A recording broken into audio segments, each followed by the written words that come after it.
ସାଙ୍ଗମାନେ ଏଇ ଭିଡ଼ିଓ ଜରିଆରେ ମୁଁ ଆପଣମାନଙ୍କୁ ଏଇ କଥା କହିବି କି ଯେଉଁମାନେ ବେକାରୀ ଅଛନ୍ତି ବର୍ତ୍ତମାନ ଚାକିରି ପାଇଁ ଚେଷ୍ଟା କରୁଛନ୍ତି କିମ୍ବା ଚାକିରି ପାଉନାହାନ୍ତି, ସେମାନେ କିଛି ପଇସା ରୋଜଗାର କରିବା ପାଇଁ ଚେଷ୍ଟା କରୁଛନ୍ତି, ସେମାନଙ୍କୁ ଗୋଟେ ଅଫର୍ ଅଛି ଯେ ଦିନ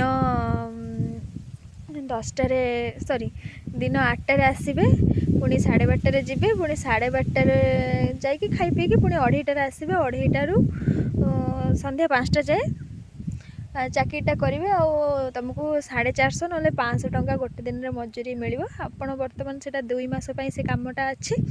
2 ମାସ ପାଇଁ ହେଲେ ମାସକୁ ଆପଣ ନିହାତି ଭାବରେ 15,000 ଟଙ୍କା ଇନକମ୍ କରିପାରିବେ। ସେ କାମଟା ହେଉଛି କ'ଣ? ଆପଣମାନେ କ'ଣ ଭାବୁଛନ୍ତି? ସେ କାମଟା ହେଉଛି ଧାନ କାଟିବା। ତ ଆପଣ ଧାନ କାଟିବା ପାଇଁ ଆସିବେ। ଯଦି ଆପଣମାନଙ୍କୁ କାମଟି ପସନ୍ଦ ଆସିବ ତାହେଲେ ଆପଣ ମୋତେ କମେଣ୍ଟ ସେକ୍ସନରେ ନିହାତି ଜଣାଇବେ। କାହିଁକିନା ଏପଟେ ଦେଖନ୍ତୁ ବହୁତ ଜମି ଧାନ ବର୍ତ୍ତମାନ କଟା ହେଇନାହିଁ ଅଛି, ସେଥିପାଇଁ ବହୁତ ଲୋକଙ୍କର ଆବଶ୍ୟକତା ଅଛି ଯେଉଁମାନେ ଭଲ ଧାନ କାଟିବେ। ଆଉ ଯେଉଁମାନେ ବହୁତ ଭଲ ଧାନ କାଟିବେ ସେମାନଙ୍କ ପାଇଁ ଶେଷକୁ ଗୋଟେ ଛତା ବୋନସ୍ ଆକାରରେ ଦିଆଯିବ।